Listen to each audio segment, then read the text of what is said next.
Chapter 75. Realization. Summary. Who likes arrows with fun surprises inside? Yeah. Things don't go well. They were getting their asses kicked. Plain and simple.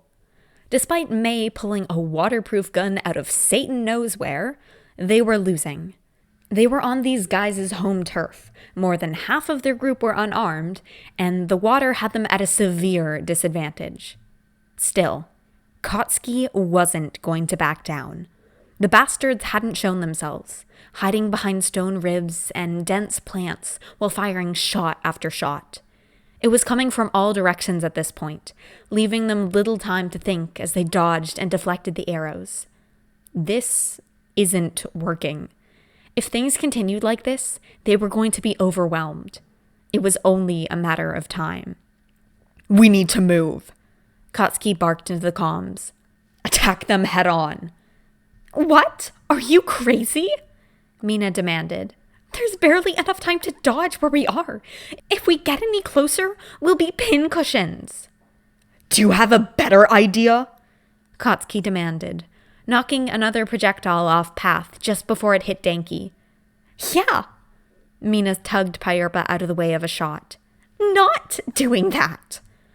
Kotsky gritted his teeth, frustration bubbling under his skin. He really wanted to explode something right now, but they were under fucking water. His muscles were tight and wound, ready for a fight, but all he could do was stay on the defensive because no one would listen to him. Well, one person might. "Deku, tell them I'm right." The greenette shot another kick through the water, creating a sort of shock wave that sent a whole wave of arrows backwards. They drifted listlessly to the ground as another volley rippled through the water. "Guys, I think..." Just then, Deku let out a hiss of pain. Kotsky could only spare one quick glance over, but it was enough to see one of the arrows sticking out of the side of Izuku's leg. Some fucker must have gotten him from the side while he was sending out that attack. Fuck! Mei let off a shot where the arrow must have been shot from, but there was no reaction as it disappeared into the plants. This was really, really bad. They needed to do something before they were stuck through with too many arrows to count. "Come on, Deku, you know I'm right." Kotsky tried again, narrowly dodging 2 arrows at once. Those bastards were picking up the pace. They needed to do something right now. But all Kotsky got in response was a loopy giggle. "Kachan," Deku trailed. "You're so smart." "What in the fuck?" Kotsky had to risk getting a better look at Deku. He was no longer gazing into the distance with analytical eyes, muscles tensed for the next strike. He was, instead, floating bonelessly through the water with lidded eyes and a dopey smile on his face. Shit. Do those arrows have something in them? Deku is, without a doubt, drugged out of his fucking mind. With Deku floating uselessly, it seemed that his attackers had turned their focus to Kotsky. They were coming from all sides constantly. He had to move away from Denki to make sure he wasn't hit by something Kotsky dodged. This was so fucking bad. A pinprick pain emanated from his shoulder blade, and a warm sensation began to spread from the epicenter. He heard one of the others shout in pain as his brain began to muddle. "Mei... No. His muscles relaxed against his will, whole body feeling like jelly. It was like blankets were being piled high above him, and all he wanted to do was drift away under their warmth. He can see new figures approaching from out of the foliage and behind stone arches. Just a blur of color as they drew closer. He could hear... struggling? Yeah, that's probably what that was. Why was he floating? Weird. He barely noticed as one of the new people approached him. Their face was stupid. He should tell them. But they slipped out of his line of sight as he felt a hand on his shoulder nudging him forward. "No, They don't get to tell the great explosion murder god Dynamite what to do. He tried to kick them, but his limbs were uncoordinated. That was probably bad. What was going on again? He wasn't sure, but it was probably bad. Come on! Are you sure we can't talk this out? Mina pleaded at the guards outside of their cell. Yet again, the dumb fish people remained silent. She sighed, retracting her arms from where they had been resting in the coral-like cell door. After Izuku, Katsuki, and Mei all got shot by those weird drug arrows, the natives finally decided to show themselves. And by showing themselves, Mina means overwhelming them and capturing them. They were all thrown into this dumb cell after they dragged them deeper into the waters. Thankfully, they didn't drug the rest of them after they were captured, so Mina was not having some sort of poking contest like Izuku and, surprisingly, Katsuki. This was great, just great. The two members of the group that were the de facto leaders were out of order, and their resident genius was sitting on the ceiling. Well, at least they had Ochako. If it was just her and Denki who were able to think straight, they'd be doomed. Well, she didn't want to discount Pyrepa and Fastel, but their talents didn't seem to lie in escaping jail. At least, she didn't think so. They weren't present for the Never Have I Ever with the space plague, so she couldn't be sure. Honestly, their best bet is just to wait until the drugs are out of Izuku's systems and have him use One for All to bust them out. After that, they'd figure it out. Who is she kidding? That's a terrible plan. Mina's never been one for planning. She's a go-with-the-flow kind of girl, but in situations like this, plans are pretty darn important. Stupid Deku. Katsuki pouts, bonking Izuku on the helmet. That's not what I said. You never listen to me. Well, at least this was entertaining. I'm sorry, Kachan, Izuku said, tears budding in his eyes. Katsuki, Ochako scolded, like a parent to a misbehaving child. You're making Deku cry. Katsuki just glared at a point beside Ochako. Well, he's not listening. Maybe you're just being too bossy, she said, crossing her arms. I'm not bossy, Katsuki huffed. Ochako gave him a look. You, not bossy? You're always telling us what to do. Katsuki's face was turning red. I'm just trying to keep you idiots safe, he shouted before turning away and mumbling. Not like you'd listen to me anyway. We listen to you, Izuku pouts. Katsuki glares, eyes still unfocused, pupils blown wide. When I said to be careful and yous were like, no, and they were space pirates, they agreed that you guys were dumbasses. Or how about when I said we should stick together in the terrorist caves? What about when me and Deku said we should leave the black market and we didn't, then Choco and you got kidnapped? Or when I said that we should follow the IKEA arrows? Or, today when I said we should probably bring our weapons because some shit like this could happen.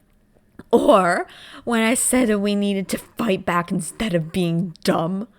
Look what happens when you're dumb.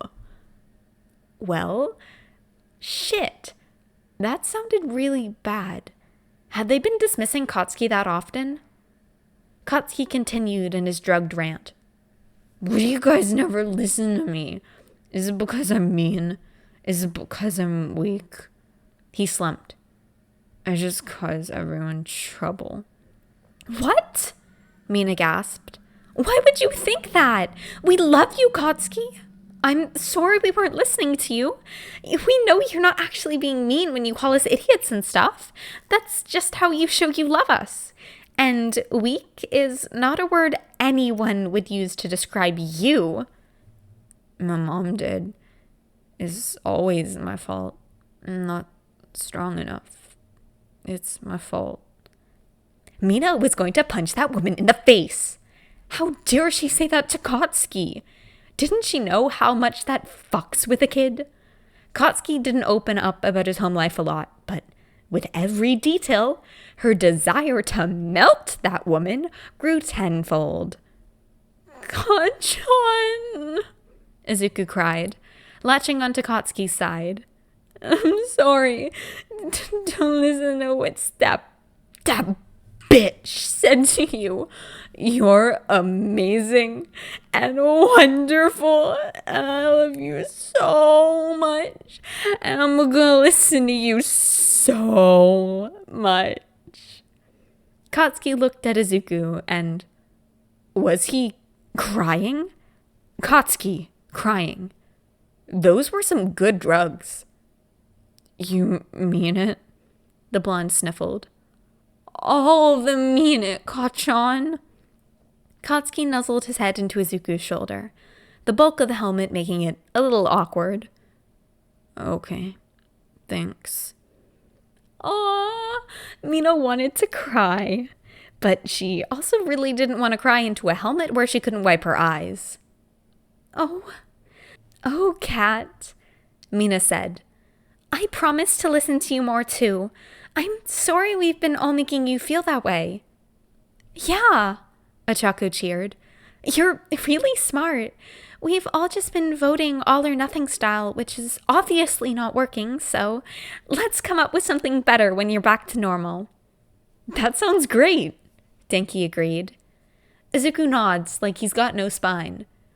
I'll ask my dads on the next ghost phone call if they got any ideas. Evil dad probably doesn't, but tired dad and good dad probably do. Katsuki looked between them and started crying again. This is so weird, but more importantly, they should probably stop Katsuki from drowning in his own tears. If that was going to be a concern for anyone, Mina thought it'd be Izuku. Pyropa swam up and gave Katsuki a big hug, wrapping his tail around the blonde. Fastel glided over and patted his shoulder. There, they said. You can finish your weird crying thing once we get out of jail. Oh yeah, they're in ocean jail. With the whole touching moment going on, Mina kind of forgot. She glanced over at the guards who were no longer ignoring them. Instead, they were looking at them with an expression that can only be described as, "What in the fuck did I just listen to?" Noticing her watching, one of the guards turns to fully face her. You guys are not traffickers, are you? Traffickers? No way! Mina gapes. Mei cackles from above her. I'll shoot the traffickers. Mina is very glad that the fish people took their weapons away. Izuku pouts. They don't deserve bone privileges. The guard leans back a little at their weirdness. Okay, I'm gonna go talk to my boss to straighten things out. Sorry about this. We thought that those traffickers were back. I'll also grab the antidote to the toxin those three were given. They turn to go, but Mina hears what they mumble under their breath. Maybe that will make them less insane. It didn't take long for the antidote to kick in, but unfortunately for the aquatic aliens, they were just as downright batshit insane after. Less in the crying way and more in the smart and scary way, so probably a downgrade where they were concerned. Still, at least in Izuku's opinion, these sentients seemed like good people, so it wasn't like they were about to lock them back up.